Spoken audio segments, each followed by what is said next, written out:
right hand. Big cut.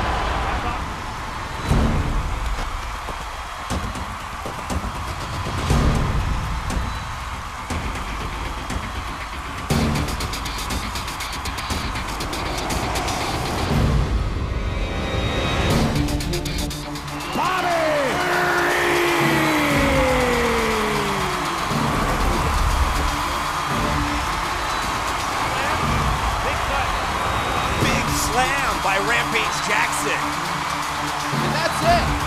That is all she wrote for Herpes right there. Danielle Taylor throwing some heavy shots and ends the fight. Cutler is out. Insane airplane toss by Charles Krazy.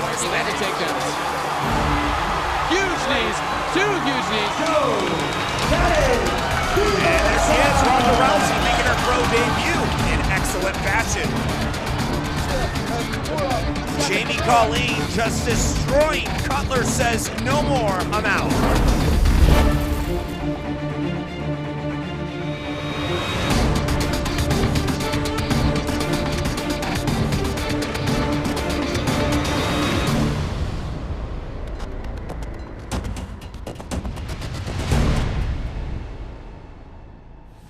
And a quick look at our rules of combat based on 3 5-minute rounds and, of course, 5 5-minute rounds for championship bouts. And, of course, in the amateur division, that changed to 3 3-minute rounds. And, of course, 5 3-minute rounds for championship bouts in the amateur division. It's based on the 10-point must system, judging criteria. And to get things started, we'll go ahead and throw it to the cage.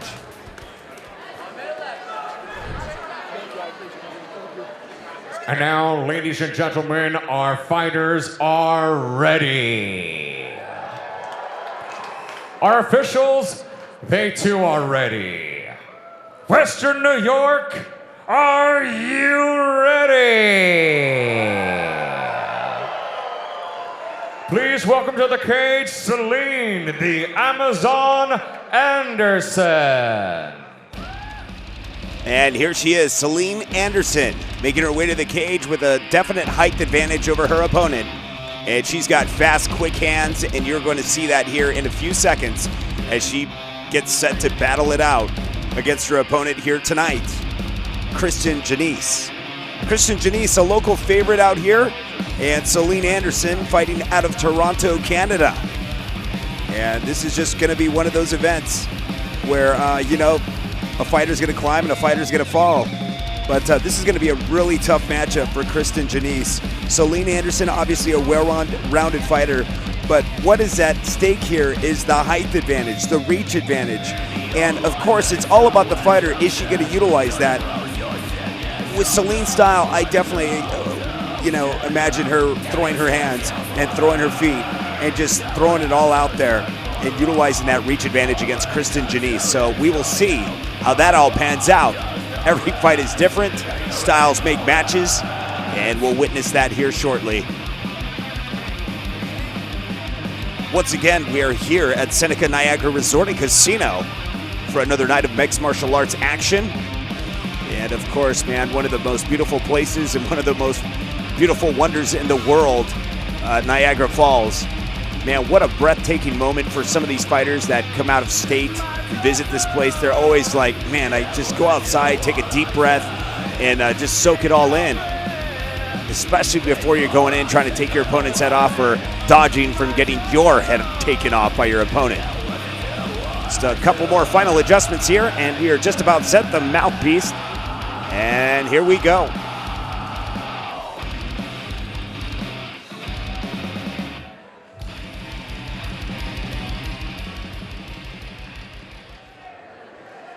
Here is Kristen Janice. Like I said, Kristen Janice out of Niagara Falls, New York. As she makes her way here to the cage, like I said, a little bit of reach advantage is going to go to Celine Anderson out of Toronto, Canada. But Kristen Janice says that's not a problem. All she'll have to do is get in on the inside. And we know that she can slug it out as well. She's got heavy hands, and if one of those connect, Celine could wake up very fast or go to sleep real quick. It all depends on how her chin's gonna match up to the heavy hands of Kristen Janice. Tonight's event being brought to you in part by Lucas Oil, made in America, sold to the world. And of course, we want to thank the folks at MAV TV for constantly putting mixed martial arts out there for free for all the fans. And of course, General Tire, anywhere is possible. So we are just about set for this matchup in the 135-pound weight division. And Celine Anderson, like I said, possessing a huge height advantage for this weight class. And something that would resemble that in the men's class would probably be Quinn Mulhern. I will always say this, probably till the day I die, till the day I stop commentating.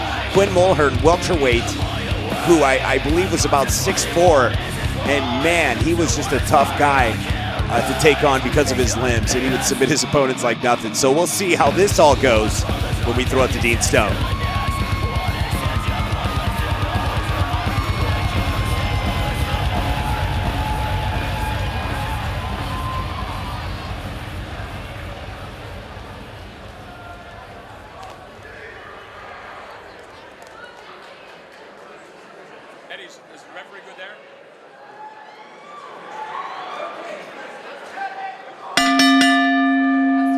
Ladies and gentlemen, from the sensational Seneca Niagara Resort and Casino, Niagara Falls, New York, King of the Cage and General Tire present this 3-round bout in the women's flyweight division. Your referee in charge of the action, Steve Ward. Introducing first, in the Lucas Oil blue corner, standing 5 feet 10 inches tall, official weight 136.2 pounds. She represents Extreme Couture. Ladies and gentlemen, from Toronto, Ontario, Canada, presenting Celine the Amazon Anderson.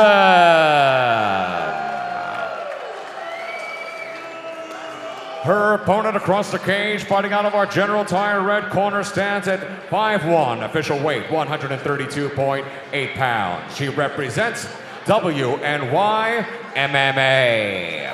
Ladies and gentlemen, from right here in Niagara Falls, New York, presenting Quinton Janice.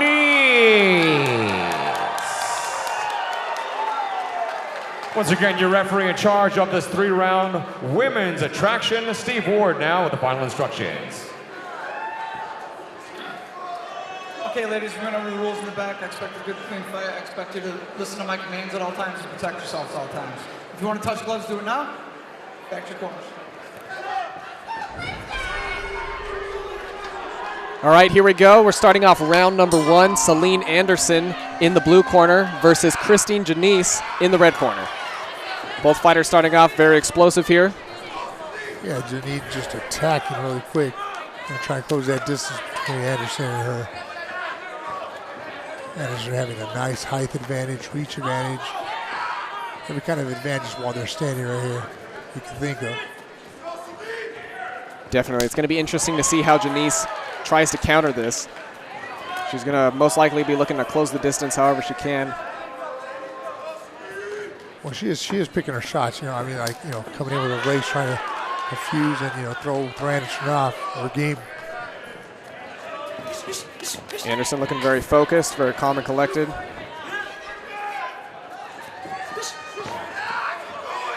Anderson throws some nice shots right there, you know. Good move by Janine, you know, putting her up against cage, trying to, you know, avoid that reach Anderson's got on her. Trying to negate that disadvantage there. Let's see if she gets her to the ground. Let's see what kind of, you know, strategies she tries from down on the ground. And Janice is trying hard for that takedown, but doesn't look like she can quite get it. Anderson just racking up some strikes to the head. Yeah, those you know, little punches, they ain't much there, but I mean, they add up. You know, they soften up the skin, so, you know, you throw a hard one later, it'll cut you right open. Anderson doing a great job of defending and staying busy. Yeah, the hardest thing to do is take someone down with one arm only. You know, and Anderson doing a good job when she peels one of those arms off. Doesn't look like she'll get the takedown there, but she's right back up on her feet, ready to go.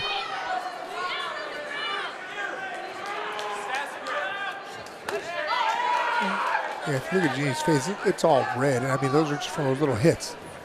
You know, it irritated her skin, her face that much that later, you know, a good hard hit could cut her open.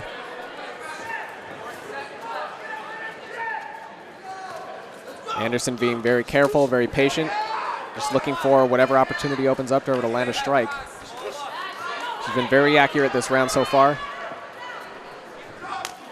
Yeah, and when she throws, I mean, it doesn't seem like there's much there, but when it hits, you can hear it.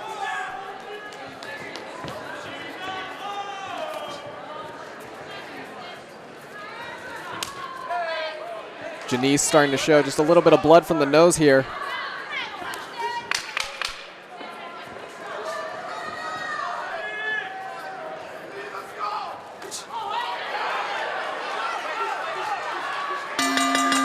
And that will conclude round number 1. Let's take a look at the replay to see how these fighters did.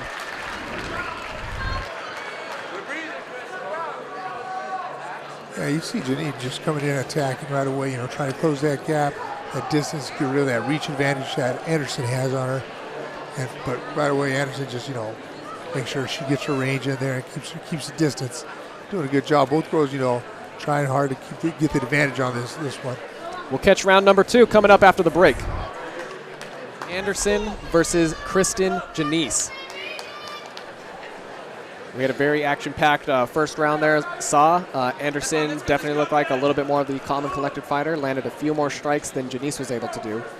Yeah, Janice, I mean, you know, she's doing everything she can, but Anderson, she's using her reach perfect. And, you know, when she gets pushed up against the cage, she's calm, relaxed, knows what to do to defend, you know, the takedown. You can really see it in Anderson's face. You know, she's not breathing heavy. She's looking very in control of the situation. Yeah, no, she's picking her shots. You know, she's not wasting no excess energy. Whereas Janine, you know, she's moving around a lot because she's trying to avoid those big hits that keep landing.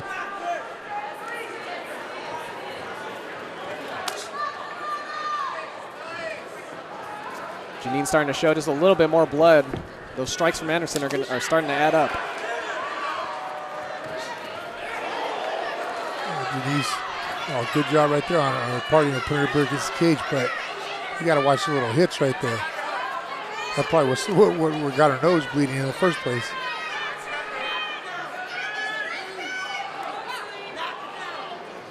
The biggest thing you got to watch too when you got someone against the cage, and you're trying to that takedown, is don't leave yourself open to get hit, to get, you know, thrown on the ground, anything. Yeah, Anderson doing a great job of keeping Janice occupied, as well as defending that takedown. She's not letting her get anywhere, but just like that, Janice maybe showing a little bit more promise now. There's a good job on that reversal right there by Janice, but she's not doing a good job of keeping Anderson down and in control. Yeah, Anderson, even on the ground, still using that height advantage as much as she can, keeping her at bay. Janice closing in the distance, trying to manage in the side mount. She did a good job getting that side control right there. You know, slowing Anderson down now, and now she can pick some shots, maybe, you know, get a submission or, you know, better position just to, you know, do some damage now. Yeah, this is probably the best position Janice can be in right now. Totally negates that height advantage. She can't really do much about it, but just like that, Anderson was able to pop out of it. She's landed a good hook right there, though, on the ground. Yeah, right now, Anderson shaking her head like, no, you know, that was nothing. Well, you know what? That right there is something. You know, now she got that takedown easily. Definitely, yeah. You know, there was no effort on Anderson's part to defend. Maybe Anderson's like, hey, you know what? I'm good down here. She can't do nothing to me. Yeah, Janice just starting to find her groove now, figuring out how she can get in there and take her down. She can keep repeating that. You know, she's going to have a great chance for the rest of the fight, but we'll see how it develops. Yeah, the only thing Anderson's got to worry about is like letting Janine sit on top of her like that, because no matter what, that don't look good in the judge's eyes. I mean, she did a good job the first time they went down. You know, fought, moved around a lot, got her off her. Maybe she got tired. Janice showing a great display of endurance here. She seemed to have a little bit of an energy spurt. Yeah, it's paying off right now. You know, she's got control. She, you know, delivering shots. Let's see how this next round plays off for her. Yeah, she was able to finish out very strong. We'll take a look at the replay here. Saw a similar repeat to what we saw first round. Anderson was keeping her distance, landing those same strikes. But the big change was when Janice actually managed to get that takedown. Yeah, that changed everything. I mean, right here, Anderson's trying to take Janine down, which she does, but then at the same time loses her balance, and Janine ends up on top. And then from there, it was a great scramble all the way through, but Janine was able to get her back down. We got round number 3 starting up right now. Once again, Celine Anderson in the blue gloves and Christine Janice in the red. So far, I think after that round, Janice proved herself a little bit more, and it's much more of an even fight at this point. Oh, yeah. I mean, if she could do that again early on in the round, I mean, she might even take the fight. That's possible. So let's just see how much those takedowns took out of Anderson. She still got a smile on her face like, she ain't worried about anything. Nice solid hits by Anderson. Janine can't be just sitting out there waiting. She got to press her against the cage and take her down again. This is all working in the favor of Anderson right here. Yeah, we can see Anderson being a little bit more careful this round. Janice really trying to pick her opportunity. Oh, yeah. That's exactly what Anderson wants. You know what? Stay right out there. I'm just going to throw shots here and there, land just like that. And if, you come in, I got to move.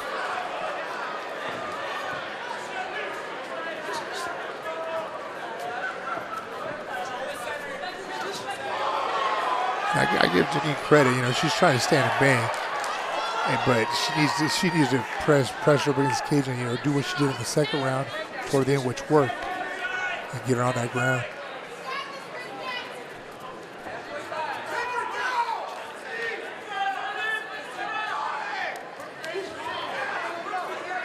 Anderson playing it very smart. She is. She's just sitting there waiting. And when she throws the shots, they land, and they land hard. Yeah, it isn't just a little tap here and there. She's definitely landing some heavy strikes. It's definitely giving her the edge here.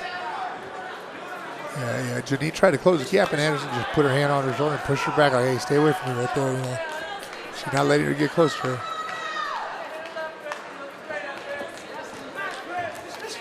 Janice having a hard time trying to close that distance this round.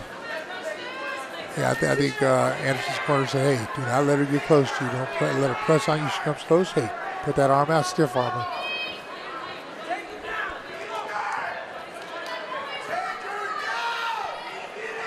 A little under a minute in round number 3 here. Janice is really going to have to start, do something exponential, coming up real soon. Otherwise. Yeah, she's going to have to knock her out, submit or something at 30 seconds because right now this round's not going her way at all.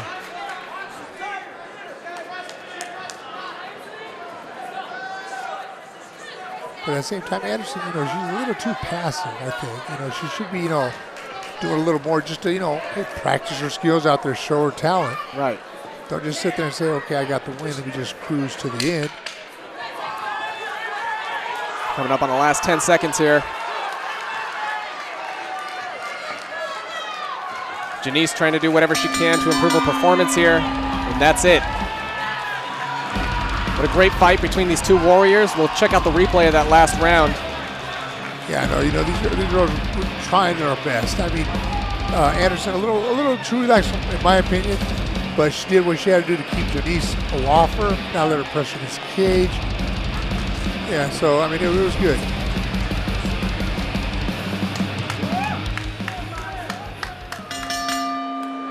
Ladies and gentlemen, after 3 rounds of women's action, here in Western New York, we go to the judges' scorecards. Judge Forrest Hobick scores this bout 29-28, as does Chris Bolinski, again 29-28. And finally, David Bruce, 30-27, all 3 in favor of your winner by unanimous decision, the Terror from Toronto, Celine the Amazon Anderson.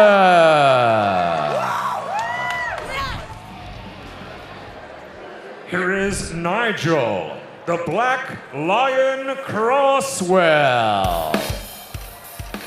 Nigel Crosswell fighting out of Hamilton, Canada. Tonight, this is like, Canada versus the U.S. But tonight, Two Canadians taking each other on.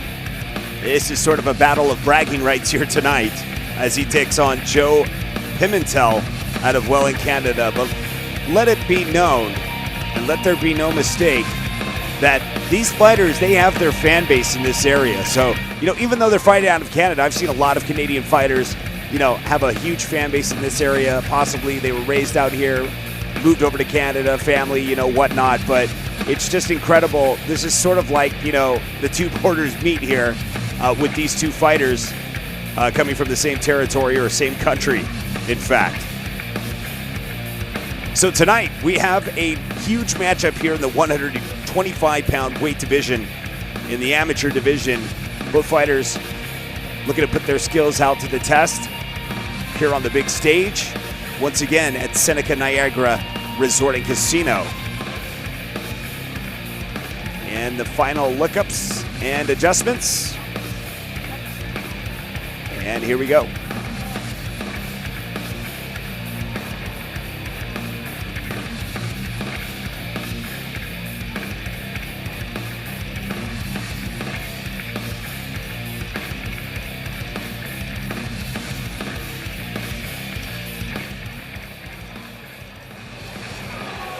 Here is Joe Mental Pimentel. Joe Pimentel, like I said, coming from Welland, Canada. This is Canada versus Canada tonight. It's been a sort of a thing going on here at Seneca, man. We will get a lot of Canadian fighters here. The border's right there, obviously, and why not? It tends to always be this USA versus Canada, but I don't even think it's about that. Like I said, you know, a lot of the guys from Canada, they have family out here. This is like their second home on this area, being so close. So tonight is going to be one of those matchups where these guys are throwing it down for the bragging rights. Tough guys indeed. Joe Pimentel, very explosive with his hands, very explosive with just throwing his opponents all around. So look for that explosiveness to shine here against Nigel Crosswell. This is King of the Cage Prevail. We are here at Seneca Niagara Resort and Casino for another night of mixed martial arts action. And remember, you can find us on social media. Find us on Facebook, where sometimes we're streaming fights once in a while, and we're also keeping you up to date where you can check out King of the Cage locally and find out when the next event is coming near you. And once again, King of the Cage always traveling, you know, places like Okinawa, Japan, you know, the list goes on, all over the country, South Africa, you know, France, Monaco, France. I mean, the list goes on. King of the Cage continues to travel all over the world thanks to you, the fans at home, and thanks to the people that show up to these events. So keep it coming, and keep checking us out there on social media to stay up to date. We are just about set. Seems like this is going on for a while. And we are just about to throw a cage side as we get set for this matchup in the 125-pound weight class. And we'll throw it to Dean Stone to get this matchup underway.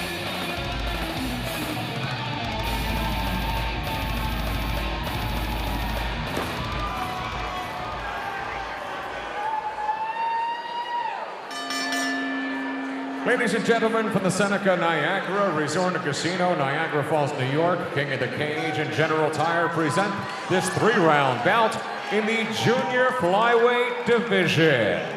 Your referee in charge of the action, Todd Anderson.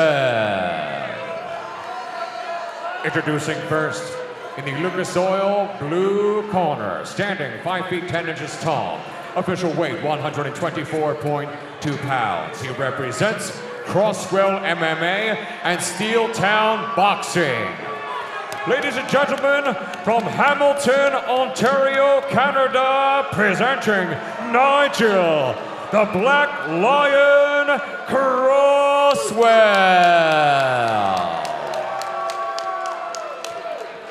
His opponent across the cage, fighting out of our General Tire red corner, stands at 5 feet 5 inches tall. Official weight, 125 pounds. He represents Team Ascension, and Modern Vision MMA. Ladies and gentlemen, from Welland, Ontario, Canada, presenting Joe Mental Pimenta.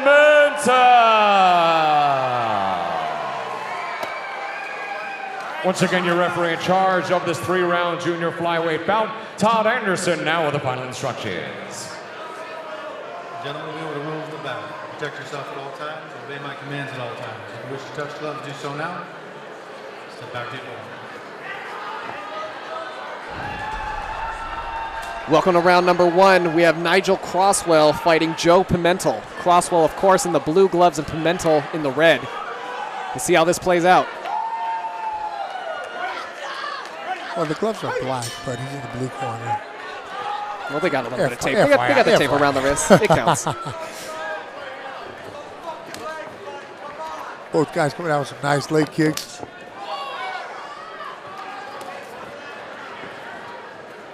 Both fighters taking their time here, testing out the waters.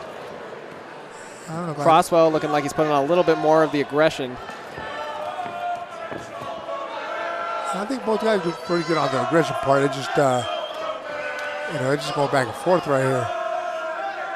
A little bit of low blow, not too bad though. A little crazy in there. Pimentel finds an opportunity. Can he sink the takedown?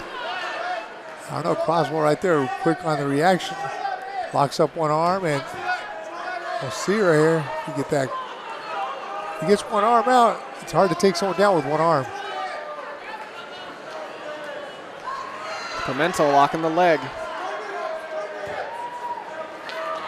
There you go, Timber. Now let's see where he takes it from here. Already on a half mount there. That's pretty good. Pimentel doing a good job, with that takedown. Trying to get full mount right there. Crosswell doing a great job of defending. But Pimentel just making his way inch by inch. Takes the back just like that. Oh, it could be over right here. Going for a rear naked. Can he sink it? I think he's got it. Oh, there Crosswell it is. and yep, that's it. Just like that.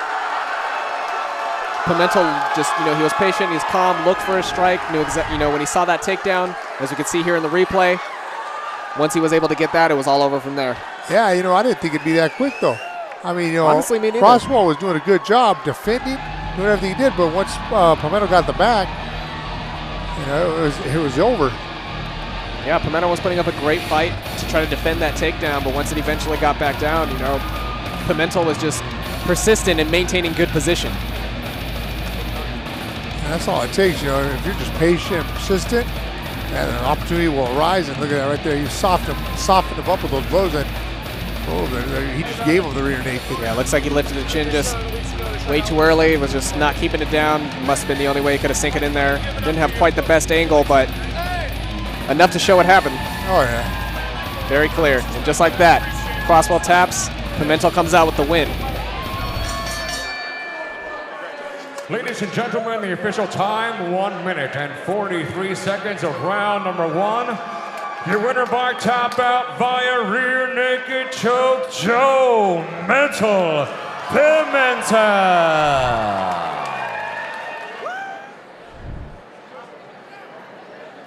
Here is Tyler Wilson.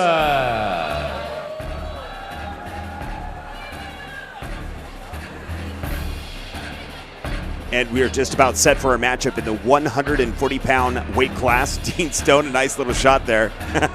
Thank you, Dean, man. He's such a professional, man. He's always out there.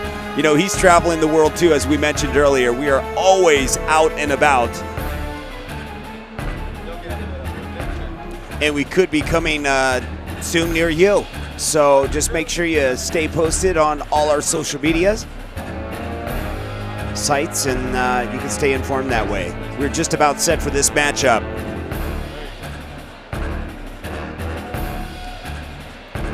Once again, we're here at Seneca Niagara Resort and Casino.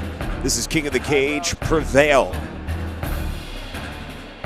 And once again, we have fighters coming in from Canada and fighters that are around here locally as well, and some out-of-state fighters as well. So tonight, exciting matchups, a lot of bragging rights, as we mentioned earlier. And we'll see how these styles collide here in the cage.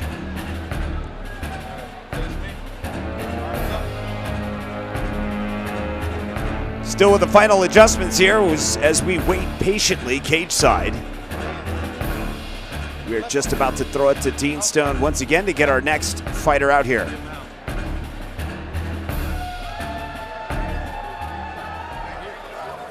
Here's Mike Scrappy-Doo Shull. And here he is, a local favorite here, Mike Shull. As he runs out to the cage, no time wasted at all. He wants to get the show on the road. And tonight, a lot of crowd favorites here. And it's just awesome to be out here after all these years as we've waited patiently for things to change and finding a location. And we're just so gracious that Seneca Niagara Resort and Casino continues to support King of the Cage and allowing us to have events here as well as their other locations at the Seneca Allegheny Resorts as well. So we are just all over, constantly traveling. And like I said, you can always stay posted on all our social media sites, Facebook, Instagram, Twitter, the list goes on.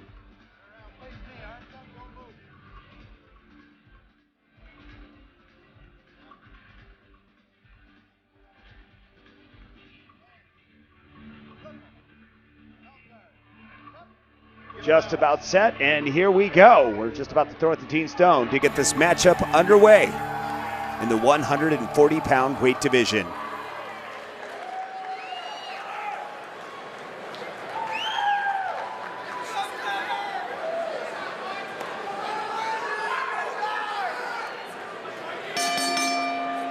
Ladies and gentlemen, from the sensational Seneca Niagara Resort and Casino, Niagara Falls, New York, King of the Cage and General Tire present this 3-round bout in the bantamweight division. Your referee in charge of the action, Steve Ward. Introducing first, in the Lucas Oil blue corner, standing 5 feet 9 inches tall, official weight 140.2 pounds. He represents the Hayabusa Academy. Ladies and gentlemen, from Kingston, Ontario, Canada, presenting Tyler Wilson.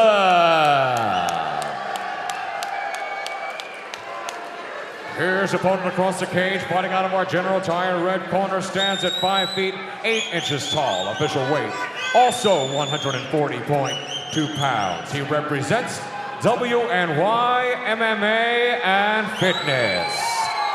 Ladies and gentlemen, from Buffalo, New York, presenting Mike's Scrappy-Doo Shull. Once again, your referee in charge of this 3-round bantamweight bout, Steve Ward, now with the final instructions. Okay, gents, remember the rules in the back. Expect to do a good, clean fight. Protect yourself at all times. This is my commands at all times. If you want to touch gloves, do it now.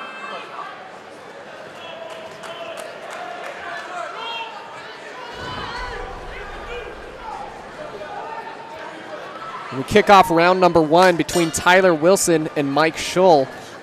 Tyler Wilson fighting out of the blue corner and Mike Shull fighting out of the red.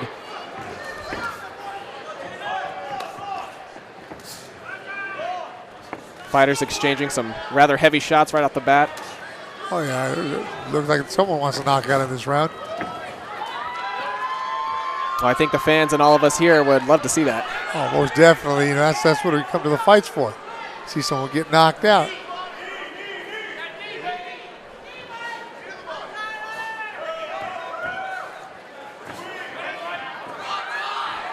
Shull going for a single leg right there. Persistent too. Wilson doing a pretty good job defending that. Takes a couple strikes there. Well, see, I mean, Shull did a good job right there. He went for that takedown, didn't get it right away. He let go of it and just came up with some strikes. You know, you don't want to try and just keep going for that takedown, if it ain't there. You're going to waste all that energy. Yeah, smart move right there. And now we got Wilson with the takedown. Scholl with the possible guillotine right there, guillotine choke.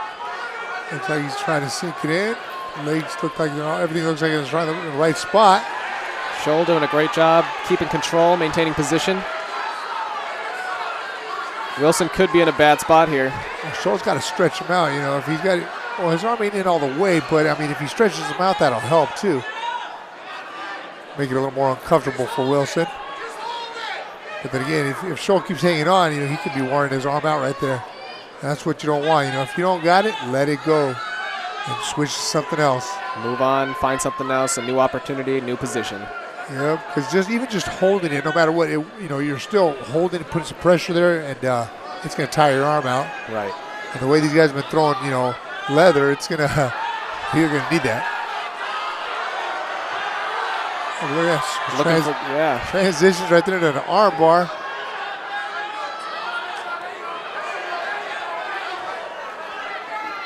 Well, Scholl doing a good job of transitioning, but right away, you know, Wilson trying to drop some elbows. Still going for that arm bar. Wilson doing a good job pulling it out.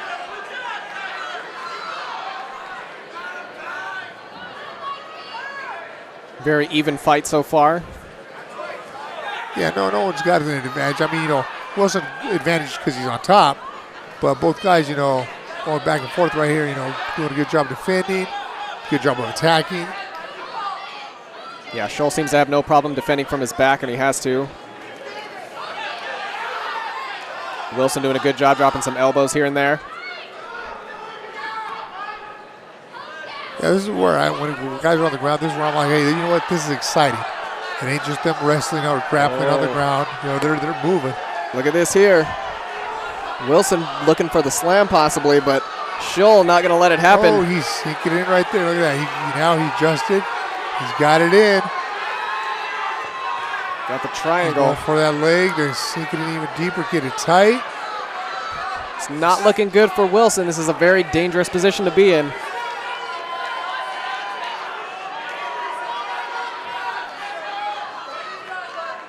And the only thing Wilson's got on him is that he's pushing toward the cage, which is, you know, alleviating the taking some pressure off his neck right there. All right, man. There it is right there. Now he's got room. If Scholl pulls that head down.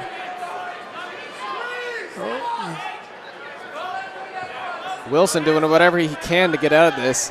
I mean, he's doing a good job. I mean, it's good. It's been a good, 30 seconds, you know, he's had this in there. Yeah, it's definitely giving Mike Scholl a hard time. Oh, yeah. You know what? Scholl's got to get that arm across his chest. That'll cinch it up right there. That arm's what's saving Wilson right now. I don't think Scholl realizes that. As long as that arm's there, it gives his neck and him breathing room.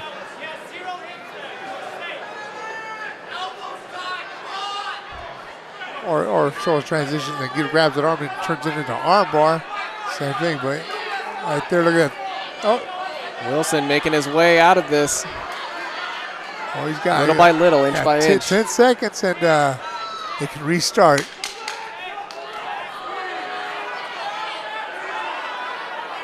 Oh, there he goes. He's getting out. Whew. Just in time. Just like that, round one is complete. Let's take a look at the replay, see how that went down.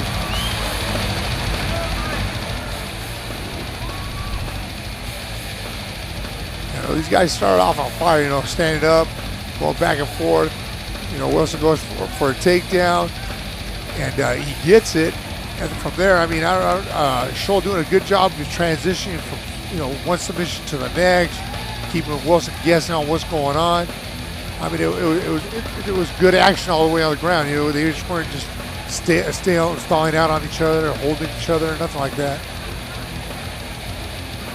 Yeah, both fighters did an excellent job of just maintaining positions. You know, Scholl was fighting for that, what it looked like a triangle choke for the longest time, for that basically the whole second half of that round. Wasn't quite able to get it. Wilson was just working it, loosening him up, and managed to get out of there. Yeah, no, it was a good thing for Wilson. Yeah, we'll see how these fighters improve. Coming up after the break in round number 2, Tyler Wilson versus Mike Scholl.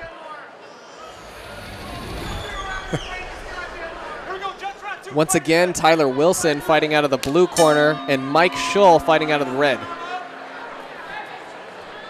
Let's see if Wilson goes for that takedown again, because Scholl had an advantage, even though, Wilson was on top. I mean, Scholl was transitioning from one submission to another one. I wouldn't want to take him down again if that's what happened to me. Yeah, I would imagine Scholl was almost convinced at one point. He almost had that. It was very, very close. Oh, just like that, gets knocked down. Wilson laying down the heat. Wilson needs to move out of that guard there position right there. There you go. Go to side control there. Keep dropping those bombs. Wilson turning the tables right at the beginning of this match. He says, I'm not going to sit on the ground. I'm not going to sit in a choke all match just like he did that last round. He's taking, some real initiative here. Well, that was good. But the only thing right now I'm seeing is if you don't get this pass and get side control, stand back up. Do it all over again. You don't want to be in Scholl's guard because he's going to have the advantage. Yeah, Scholl has shown thus far that he's very comfortable on his back. He's able to figure out what he needs to do from there, and Wilson's really going to have to look out for that. I mean, Scholl's got some jiu-jitsu. You can see it. He knows what he's doing right there on the ground, and that's where, from Wilson's point of view, hey, get back up. Obviously, you can knock him down, put him back up, and give him some good shots.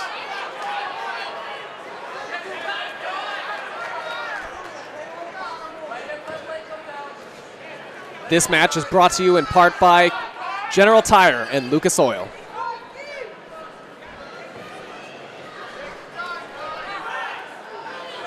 Yeah, see, Wilson, I mean, I'll give him, he's on top. He's throwing some elbow stuff, but to me, he's more in danger staying here than if he lets Scholl up.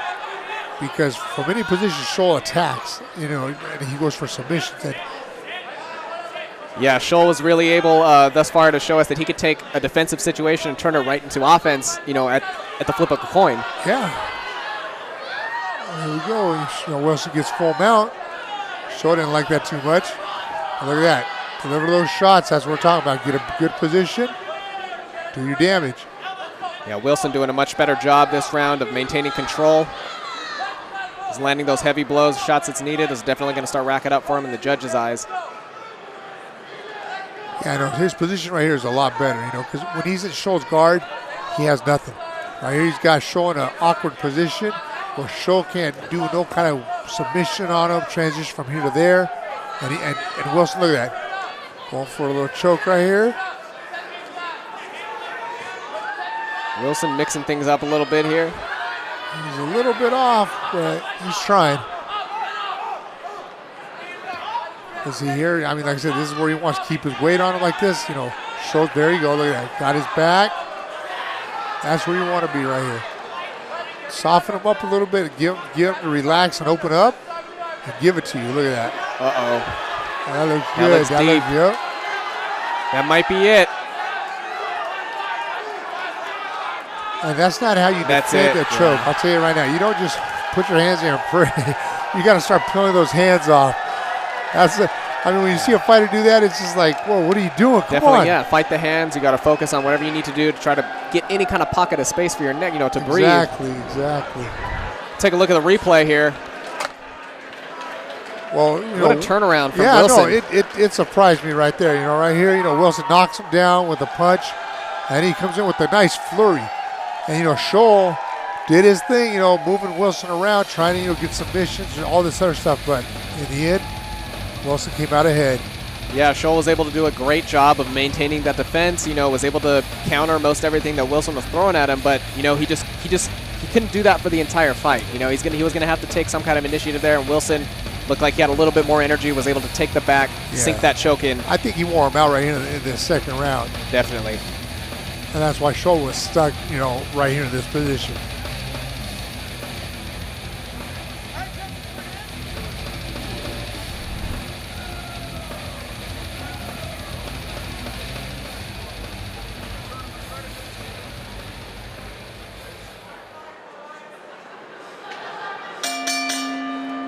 Ladies and gentlemen, the official time, 3 minutes and 23 seconds of round number 2.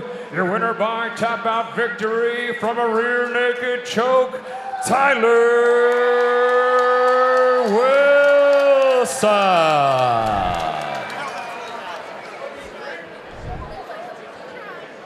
Here is Patrick Connor. Pat Connors making his way to the cage, possessing a little height advantage over his opponent, Jeff Dents, out of Buffalo, New York. But Pat Connors possesses some pretty heavy hands, and he always utilizes that height advantage over his opponents.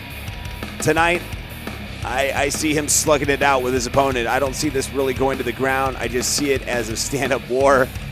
And this is how he ends fights. And tonight we're excited to see him get back here in the cage, 150 pounds. But look at the height. Just a different beast, a different type of animal getting in the cage here tonight in this weight class. So we're seeing a lot of this. We're seeing a lot of guys that, you know, have the height of the frame. Usually they're not this tall in this weight class. But when they are, it is such an advantage for them indeed. Once again, we're here at Seneca Niagara Resort and Casino. And it's another night of mixed martial arts action as we're hosting Fight Night. And remember, you can stay posted on all our events and more. You can log on to all our social medias, the trinity of social media, Twitter, Instagram, and of course, Facebook. And you can find out how you can purchase tickets as we come to events near your cities and more.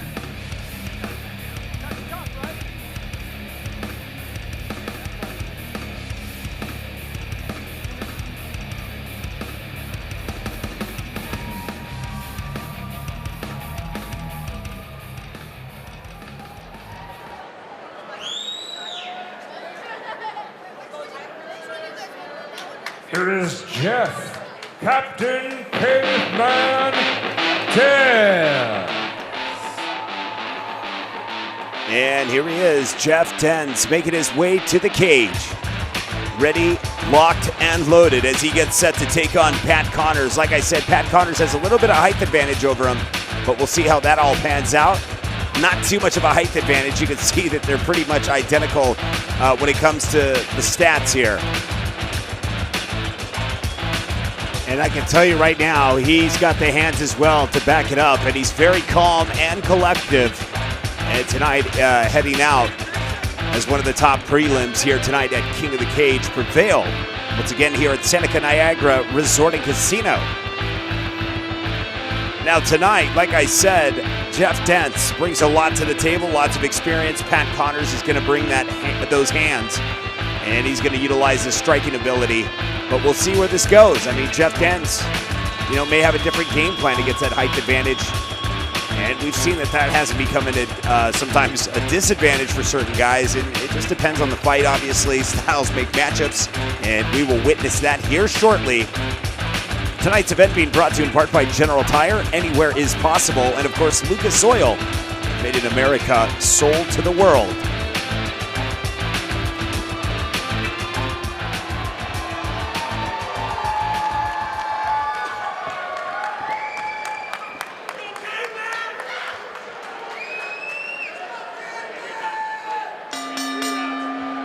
Ladies and gentlemen, from the Seneca Niagara Resort and Casino, Niagara Falls, New York, King of the Cage and General Tire present this 3-round bout in the lightweight division. Your referee in charge of the action, Todd Anderson. Introducing first, in the Lucas Oil blue corner, standing 6'1", official weight 150.2 pounds. He represents Parabellum MMA. Ladies and gentlemen, from Barrie, Ontario, Canada, presenting Patrick Connor. His opponent across the cage, fighting out of our General Tire red corner, stands at 5 feet 11 inches tall. Official weight also 150.2 pounds. He represents WNY MMA. Ladies and gentlemen, from Buffalo, New York, presenting Jeff Captain Caveman Dance.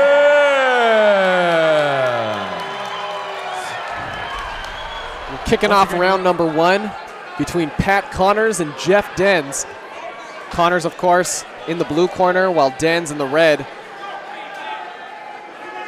And we'll get this round kicked off. Well, these guys seem pretty even on height, reach, everything, you know, so we'll see, you know, who's got the advantage on skills. A lot of times with these even set fighters, the biggest advantage comes from their speed. You know, because at the end of the day, if they're matching themselves on the floor, on the stand-up, wherever they can, whoever's going to manage to get to that spot first is going to take advantage of it. True, true. And let's not forget about cardio. Yes, that's very important. Once you get tired, all of a sudden, hey, your speed is not there.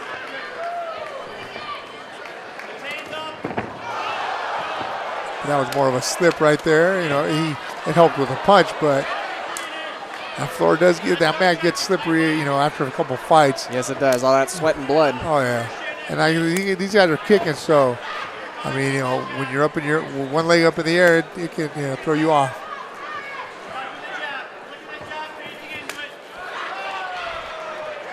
I'll tell you, I like this fight so far, though, because these guys, like I said, they're going back and forth, nice leg kicks.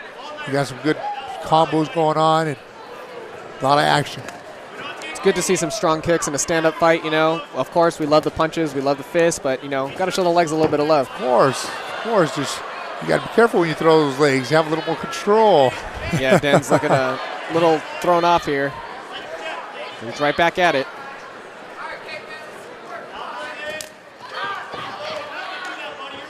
Connors looking to control the situation. Now Connor's a little too relaxed for me, you know. I mean, he's enjoying himself out there, you know, dodging everything, moving, covering good, defense is good. While Dan's, you know, he's throwing a lot, connecting a lot of leg kicks, but he keeps throwing himself off balance. Without, you know, I mean, he might be putting a little too much juice behind those leg kicks.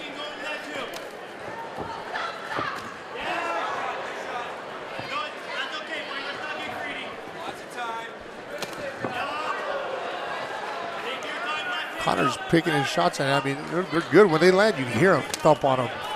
Nice leg kick right there by Connor.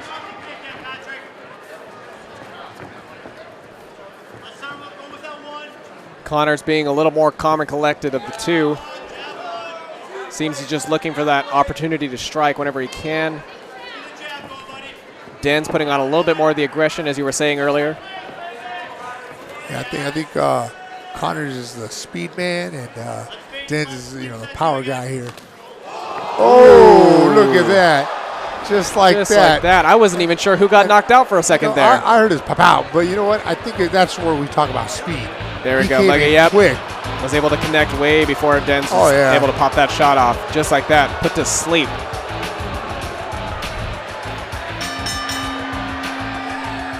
Ladies and gentlemen, the official time, 2 minutes and 45 seconds of round number 1. Your winner by knockout, Patrick Connors.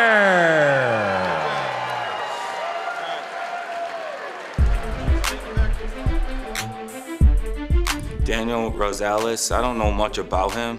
I know he's 2-1, and I believe he's a Brazilian Jiu-Jitsu guy. Yeah, I took this fight last Wednesday or Thursday. So, I mean, I'm always training 5 days a week. I'm a coach down at Golden Fights, so I'm always there. Camp went well. 6 hard weeks. Usually we do 8, but I just came off a fight, so 6 hard weeks of training, intense training, 2 times a day. I'm ready for war. He's gonna be looking to strike. I know he can hit pretty hard. I've watched one of his fights from Glory, but when he hurt the dude, he kind of got sloppy, lost all technique, so I imagine he's gonna be throwing shots from all angles. Prediction is, I believe I'm the better athlete. I'm the better looking guy, and I believe I'm probably finish him the first round. I'm gonna try to get in and try to get out and make that money as fast as possible. I know he's heavy-handed, so I'm gonna be looking to grapple him. No pressure at all. I've been doing this for years, so it's no pressure. I believe easy work. Well, I'm gonna fight and then just keep fighting and excel my career and hopefully make it to the big leagues. I've been working on a lot of things. I've been working on skills. I've been working on so much that I can't wait to show myself the work I've been working on. My prediction for tonight's fight, that someone's going to be finished. Daniel Rosales, I'll see you when you get here. Let's put on the show. I'll see you out there tonight, Joe. Be prepared to fight. Here is Daniel Rosales. Daniel Rosales getting set to take on son of a legend, Joe Taylor, out of Lockport, New York. Joe Taylor, who is extremely talented. His athleticism runs deep in his blood. His father, an incredible fighter as well. And I believe it's kickboxing. I can't really quote where he's a champion, but his father is well known in that community as well. I'm sorry I don't have more information in front of me, but Joe Taylor, this is what it's all about, man. This is the future of the sport, and Daniel Rosales knows that. Daniel Rosales has got a great record of his own. He's off to a great start, been doing this for quite some time. But here's the deal, is Daniel Rosales is looking to just stop the rise of Joe Taylor. And tonight, I believe there's a lot more pressure on Joe Taylor. There's a lot of expectations he's been having to live up to. You know, he's got his father that he represents, and that, I'm sure that doesn't bother him. But the fans out here, man, he just brings a massive amount of fans, and they just support him dearly. So tonight, I'm excited to see Joe Taylor get back in the cage. But Rosales, man, is no joke. This is a tough test for Taylor, and we'll see how this pans out under the pressure. And we'll throw it to Dean Stone to get Joe Taylor out here.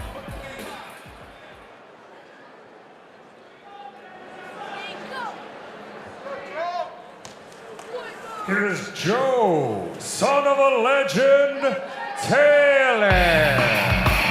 Joe, son of a legend, Taylor. Like I said, his name says it all. He is a son of a legend, and he is definitely on to a great start in his mixed martial arts career. He fights in kickboxing all over the world. He's a champion, so it's no stranger to him being in the competition world. MMA, a little bit different, but, you know, he's under the pressure, and he understands that. He's been under this pressure, so the crowd is nothing new. Fighting in front of a crowd is nothing new, but MMA is something that he's taken a path differently in his other disciplines, and he's off to great things. And I expect him to become a champion here very soon. And we've seen his skills continue to climb up in each fight that he gets in there with.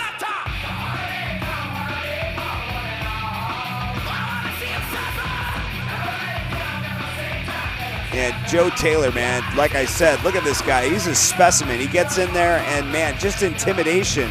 Now, it's one thing to be built. It's one thing to have muscles.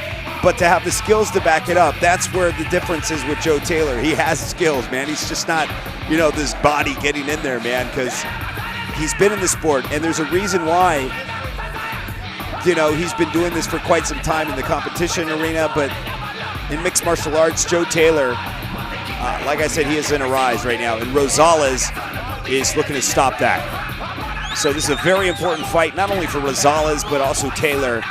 And this is the crossroad point where both fighters will get an opportunity in the near future for a title contender, for a title championship in the near future. Tonight's event being brought to you in part by General Tire. Anywhere is possible. And of course, we want to thank the folks over at Lucas Oil. Made in America, sold to the world. This is King of the Cage Prevail once again at Seneca Niagara Resort and Casino. And we are just about set for this matchup at a catch weight of 190 pounds. Get set. Hands are gonna fly. Chins might be exposed. We'll see how this rocks out. And we'll throw it to Dean Stone to get this matchup underway.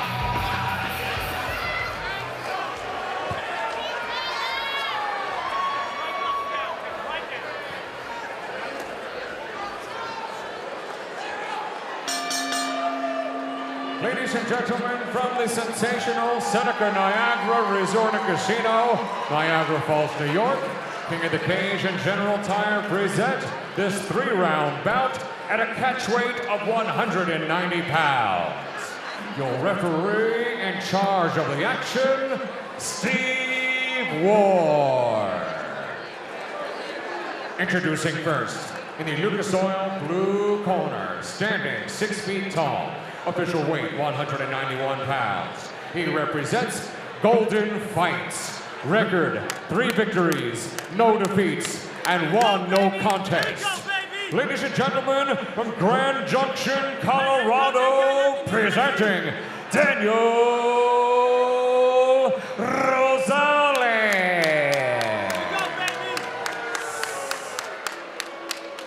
His opponent across the cage, fighting out of our General Tire red corner, stands at 5 feet 11 inches tall. Official weight 189.8 pounds. He represents WNY MMA. Record, 2 victories, no defeats. Ladies and gentlemen, from Lockport, New York, presenting Joe, son of a legend, Taylor.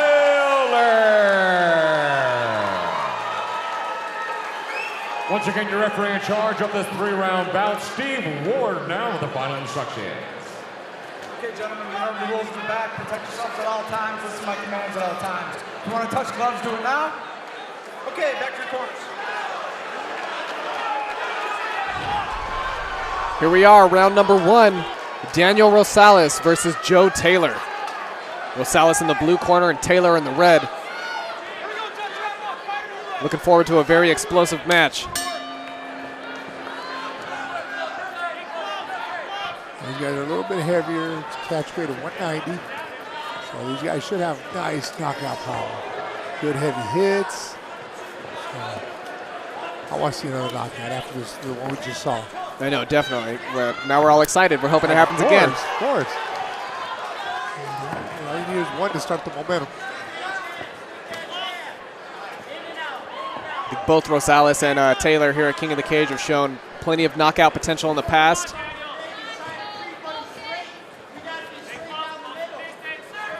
Fighters taking their time here. Taylor looking for those strikes. They're going for that home run shot right there. That's yeah, you what saw I that. see right there. Yeah. And they're both of them. They're waiting. They're looking, and they open this up. Boom. Waiting for a chin to pop out. Yep. Nice Taylor just looking for that. He's looking for that knockout. Yeah.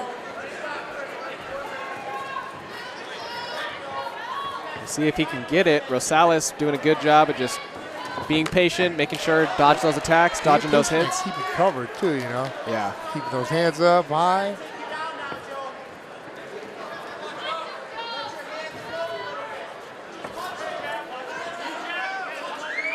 Yeah, I see Rosales just waiting. Like I said, he's just waiting. He's seeing everything Taylor's throwing at him. He's like, okay, you know what? My shot's going to come, and look at that. Just like that. Waited for it. Gets the takedown. Almost. Does he? Almost. Taylor doing a good job right here defending. Not letting him just get him, because who knows, you know, maybe Rosales is a great jiu-jitsu guy. That is very true. And that's what he's waiting for, the opportunity to just get him on the ground. Taylor, he's more of a stand-up fighter, as we've seen from his last few fights, so he may struggle just a little bit if Rosales manages to take it to the ground. It's all a matter of if he can get it. Yeah, we'll see right here what Taylor needs to do. You know, he's defending the takedown, but now, hey, start making him want to not be there. Give him some shots. There you go, just like that. Some little love taps. And say, hey, you know what? Maybe I'll let go of this leg, go somewhere else. There you go, staying busy. That's the one thing most guys always forget. When you're up against the cage, someone trying to take you down, you're thinking about that takedown, defend the takedown. You're not thinking, hey, let me hit this guy. You know, when you hit him, hey, that makes the guy think of, hey, maybe I don't want to be here because I'm going to hit a lot. Yeah, especially with those exposed ribs. Oh, yeah. Does not tickle. Rosales doing a good job taking him down. Taylor right back up on his feet. I mean, this could work on in Taylor's favor of wearing Rosales out. I mean, it takes a lot of work and a lot of strength to take someone down. I mean, look at that, just shots right there, right to the ribs. Yeah, those ain't no little love taps. Oh, no, those are some heavy jabs. Yeah, you can hear those. He'll be feeling them tomorrow. Hey, setting up that elbow. He was trying to see, okay, the elbow goes where? Right here.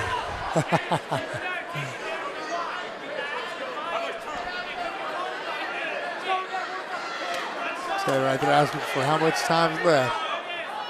And I'll tell you right now, I mean, Rosales been there easily over a minute. That's a long time to be there with, Taylor on top, throwing some bombs, dropping it, leaning on him. So he's holding Taylor up this whole time. That's not good for Rosalie. Definitely not. Definitely going to see it start affecting his fatigue here, but the ref will split it up. And this, look at that. This definitely works in Taylor's favor. Rosalie right there. Oh, heavy his knees. He's out, and yes, he wasted no time right there. Look at that, Taylor. He just, yeah, Taylor is trying to, there. Oh, look at that, look at that. He had a stinking leg. Oh, it's over. That's very close. Well, this may be it for Rosales. We'll see how it goes. Let him up, Taylor. Let him up.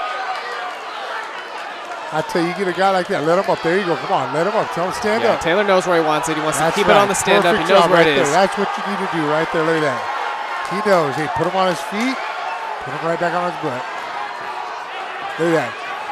Yeah, Rosales looking a little bit dazed here. He has nothing left. Ooh. Don't go down. Come on. Fight strike it, after strike. I mean, Rosales doing a good job right here of, maintaining, staying on his feet, not going down. And he's got less than 30 seconds. But he's back in his bad position right here. He's just got to survive at this point. I don't know if that's a good thing for him. That's very true. The second round, and take more of this. We'll see if he can turn it around. I mean, I would have almost said, he won the first round just because he had cage control, but with the bombs that Tyler was dropping on him. Yeah, definitely scoring some major points there. We'll take a look at that replay. Seems like once, it just seemed like that takedown attempt from Rosales must have really drained him out, because as soon as it was back up, Taylor knew exactly what he wanted to do. Oh yeah. He was like, I am gonna knock this guy out. And it was very close. I was actually I'm very surprised at Rosales' endurance. Yeah, no, he did. I mean, he prevailed on that one, but when he got back up, he wasn't the same at all. He took a lot of punishment standing up. Yeah, that first knee right there really made connection right there. Yeah, he even got a stink leg on one of those when he was standing up right there. So, I mean, I'm surprised he did good making it through the round, but I don't know if that was a good thing for him. Yeah, Taylor was doing a great job of keeping that distance just the right amount apart, just enough space for him to land those heavy strikes. Yep. We saw a lot of heavy strikes suffered by Rosales by Joe Taylor in that last round. We don't know exactly how he's feeling right now, but he can't be feeling great. No, I mean, when he got up from that, Rosales, when he got up from those takedowns, his mouthpiece was out. He was breathing heavy. So, I mean, I could see him trying to do that takedown again. But if he does that attempt, he has to actually get Taylor to the ground. Because if he just lays there with him against the cage, Taylor's going to beat on him like he did. Look at Taylor. He's going straight in. He's ready to go. Just any little. He's just looking for that one tiny second that it's open. He's ready to go. Oh yeah, he knows what he's looking for, and it's that knockout punch right there, that home run shot. Get that big crowd, gets all surprised. Oh yeah. And Rosales thinks, I know he knows the same thing's coming, so he's like, hey, gotta keep those hands up. Oh, look at that. He's gonna have to react just a little quicker if he wants to defend those hits. Taylor is coming in fast and hard. I mean, I like how Taylor's moving. Every time Rosales, tries to tie him up, when he moves good. So, doesn't let Tyler just grab him and then close the distance.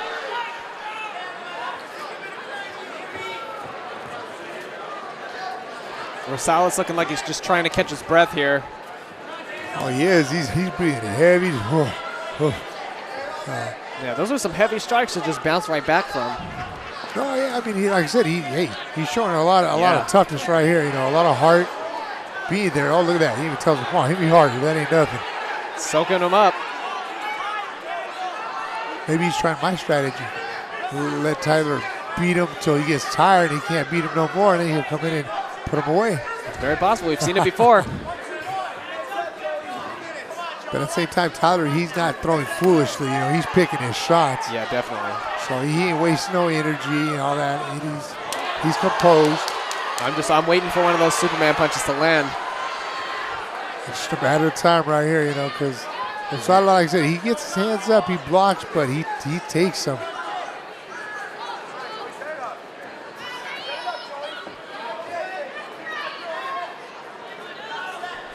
Rosales backing up Taylor right there. Look at that. Threw a few of his own bombs. Ooh.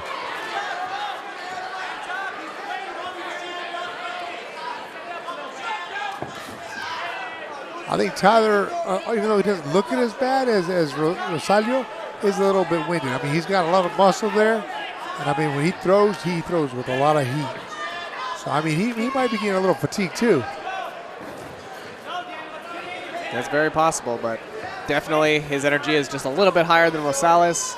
You know, Rosales is just looking a little bit sluggish on those kicks, on the defense. Still managing to do what he can. Obviously still very much so in the fight. Oh, most definitely. You know, Rosales, where I thought, you know what, he ain't going to have much left in this round. He's still hanging in there good. You know, he took a few shots, but nonetheless, I mean, he's still right there in his face.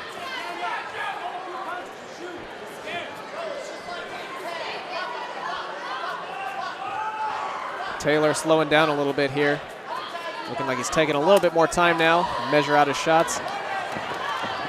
Rosales gets the leg, but can't quite get the takedown out of it.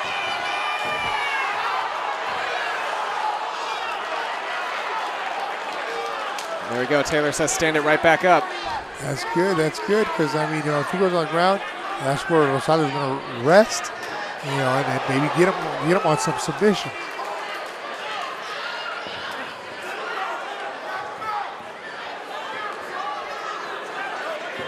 Taylor doing a good job right here. Every hit like that, man, he lands and lands hard.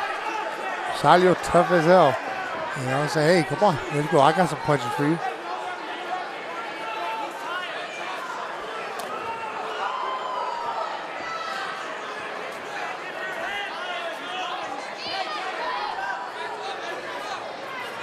Once again, this fight is brought to you by Lucas Oil and General Tire.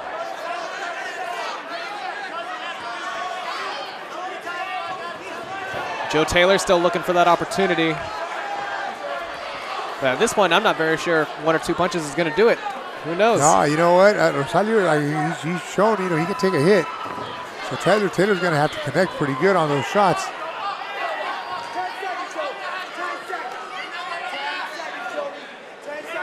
Coming up on the last 10 seconds of the round here.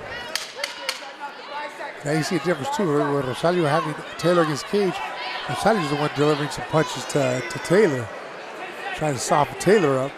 Definitely. And that's it. The end of round number 2. And check out the replay here. A very surprising round.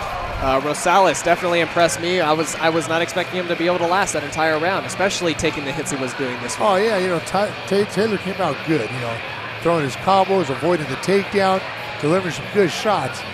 But throughout the fight, you know, Rosalie showed, hey, I can weather the storm, and I'm going to stay here, and I'm going to be in your face.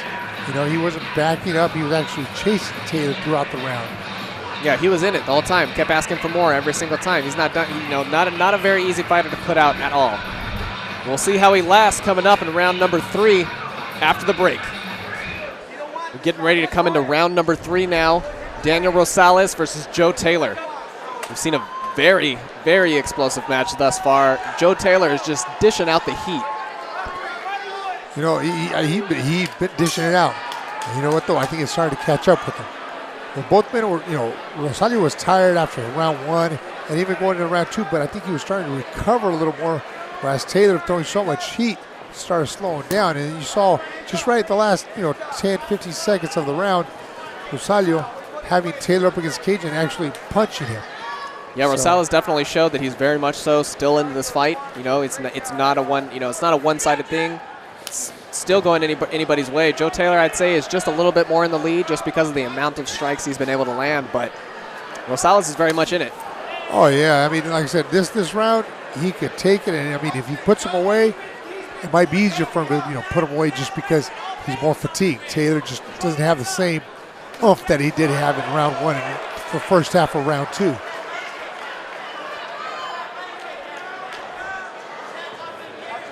And right here, you know, Taylor, he's resting a little bit, and, you know, he's going to explode. He's waiting for his shot. You can see him. He's not looking to waste no energy. He's bending the knees. He's staying a little low, just looking for that one little bit. Checking his reach.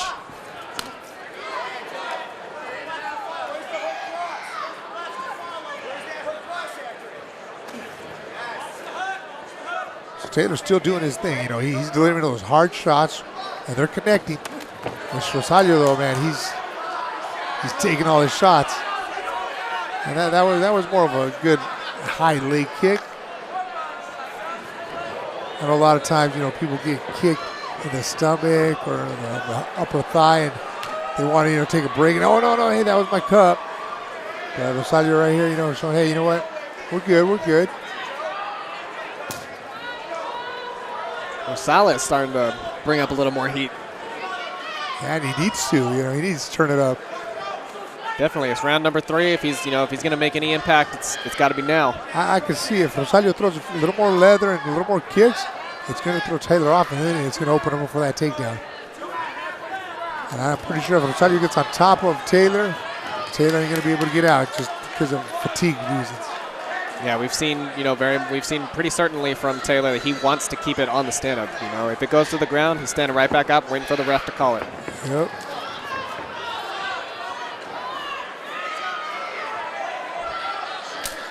Oh, you know what? That's got to hurt right there. When you're tired, take that leg kick. You know, he comes back all aggressive. Yeah, that could be just a cover-up right there. So it's got to knock the wind out of you. Oh, yeah, look how heavy he's breathing. You know, the Taylor's got to be able to read that and say, hey, you know what? That hurt him. Let me give him another one. Right. Same spot, you know, kick him again or punch him in that midsection. Get that solid connection. I mean, you could hear the power behind that kick. I know there's been times where I've got kicked or punched in the stomach, and all of a sudden I'm like, oh, that just killed. And I put on my poker face and I start pushing forward, throw a few punches. But throw them off guard? Oh, yeah, but I'm just praying that they don't, you know, read past me and hit me again, because, you know, it'll crumble me. That's the whole thing about this fight game. You gotta, you know, can't show any weakness. Put your poker face on and say, you know what, that didn't hurt.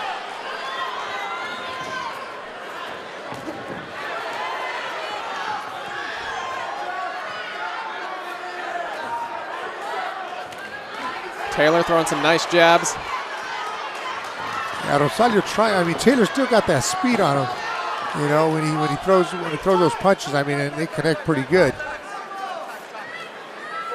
It's like we got a timeout here. I think that might have been because Taylor stopped the takedown by grabbing the fence. Yeah, I saw that. I think I saw that too. Yeah. Looks like you'll get a point taken away for that. Because, I mean, that right there could have changed the whole fight right there. It really could. Because you never know, I mean, how good Rosalio's ground game is. Yeah, Rosales has been banking on that takedown. So, good call there by the ref.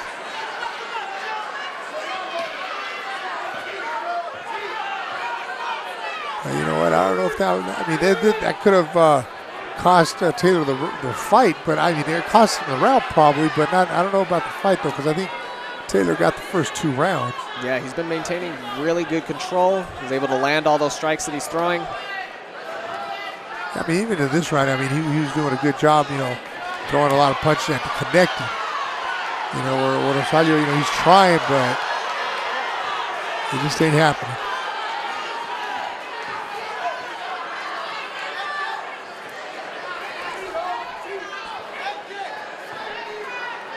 It looks like these guys are going to go all the way to the end here. Not too much time left in the round. Let's see if Rosalie can do something with this takedown attempt. Taylor looks armed and ready to defend it. This is it's not an unfamiliar position he's been in this fight.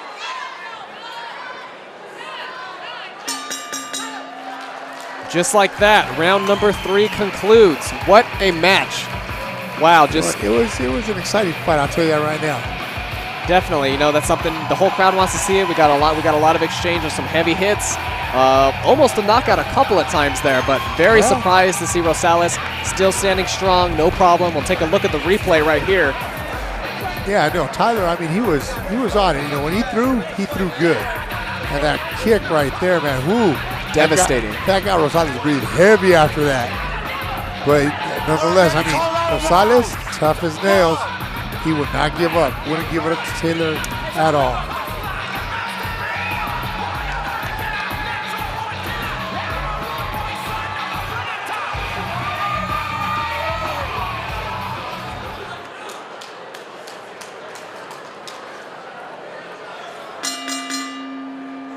Ladies and gentlemen, after 3 rounds of action, we go to the judges' scorecards, and all 3 judges at cageside, Forrest Hobick, David Bruce, and Chris Politsky score this contest 29-27 for your winner by unanimous decision from Lockport, New York, Joe, son of a legend,